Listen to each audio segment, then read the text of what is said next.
Okay, I got that tree cut up in pieces where I could move it off the driveway.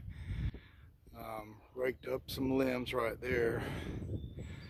Temperature's supposed to drop by 50 degrees, and it's supposed to be, it was 70 yesterday, if you can believe that.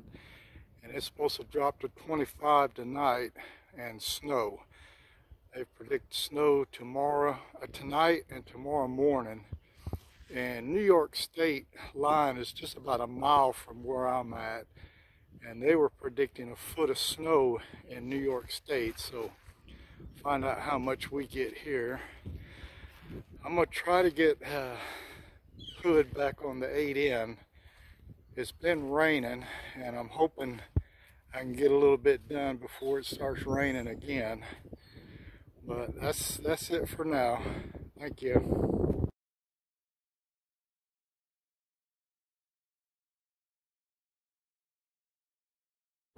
Well, I've got everything back together, but now I've got no spark. Had spark the other day, but I got the hood back on, and now I got nothing, so I'll figure that out.